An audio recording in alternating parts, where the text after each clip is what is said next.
کسی گاؤں میں ایک چھوٹے سے مکان کے 2 کمرے میں 4 بہویں رہتی تھی۔ شدید قسم کی گرمی تھی اور ان چاروں کا برا حال تھا۔ گرمیوں کی شدید گرمی کی وجہ سے ان کا کمرہ ابلنے لگا تھا۔ وہ چاروں گرمی سے بہت پریشان تھی۔ 2 ہی کمرے ہونے کی وجہ سے وہ انہی کمروں میں کھانا پکاتی تھی، جس کی وجہ سے کمرے میں اور گرمائش بڑھ جاتی تھی۔ سمینہ سب سے بڑی بہو تھی جو کہ سمجھدار تھی اور وہ گھر اور باہر دونوں کے انتظامات دیکھتی تھی۔ اس سے چھوٹی بہو کا نام کرن تھا جو کہ سلائی کڑھائی جانتی تھی اور گھر میں سلائی کڑھائی کا کام کرتی تھی۔ اس سے چھوٹی بہو کا نام نیہا تھا جو کہ کھانا پکاتی تھی۔ نیہا کو کھانا پکانے کا بہت شوق تھا اور وہ بہت اچھا کھانا پکاتی تھی۔ سب سے چھوٹی بہو کا نام اریج تھا جو کہ گھر کو صاف کرتی تھی۔ اریج اور نیہا اکثر چھوٹی چھوٹی باتوں پہ لڑتی جھگڑتی رہتی تھی۔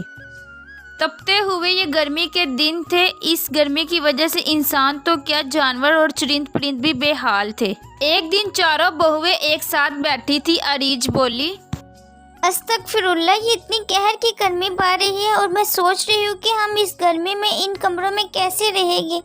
ہاں، میں خود سوچ رہی ہوں کہ اس گرمی سے کیسے بچا جائے۔ اس گرمی سے ہم ہی نہیں، بہت سے لوگ پریشان ہیں۔ اس گرمی نے سب کو اس پر پریشان کیا ہوا ہے۔ میرے خیال سے ہم سب کو اس گرمی سے بچنے کی کوئی تدابیر سوچنی چاہیے۔ آپ تینوں مجھے اپنی اپنی رائے دیں کہ گرمی سے کیسے بچا جائے۔ میرے خیال سے ہمیں ایک پانی کا کولر رکھنا چاہیے جس میں ہم برف ڈال کے پانی کو ٹھنڈا کر لیں اور جب ہمیں پیاس محسوس ہو ہم وہ پانی پی لیں، تو اس سے بھی گرمی کی شدت میں کمی محسوس ہوگی۔ میرا مشورہ یہ ہے کہ جب بھی ہمیں گرمی محسوس ہو ہمیں نہا لینا چاہیے۔ اس کے علاوہ ہمیں اپنے کمروں کی کھڑکی اور دروازوں کے پردے کو گیلا کر کے لٹکانے سے بھی گرمی میں کمی محسوس ہوگی۔ میرا مشورہ یہ ہے کہ ہمیں فرشی پنکھا لے لینا چاہیے کیونکہ اس تپتی دھوپ میں چھت والے پنکھے کی ہوا بالکل بھی نہیں ہے۔ تم سب کا مشورہ دینے کا بہت شکریہ۔ میں ان سب چیزوں کا انتظامات کرتی ہوں اور امید ہے کہ ان سب کے بعد ہمیں گرمی کی شدت میں کمی محسوس ہوگی۔ پھر وہ چاروں مل کر سب کچھ مینیج کرتی ہے اور انہیں گرمی کی شدت میں بہت کمی محسوس ہوتی ہے۔ اللہ کا شکر ہے کہ گرمی کی شدت میں بہت کمی محسوس ہو رہی ہے۔ ہم چاروں کے مل جل کے کام کرنے سے بہت بڑے مسئلے کا حل ہو چکا ہے۔ اسی طرح ہمیں زندگی کے ہر معاملے میں ایک دوسرے کا ساتھ دینا چاہیے اور اچھے سے اچھا مشورہ دینا چاہیے۔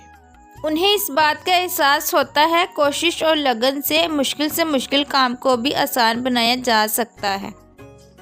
تو ہمیں اس کہانی سے یہ سبق ملتا ہے کہ مل جل کے کام کرنے سے کامیابی ممکن ہے۔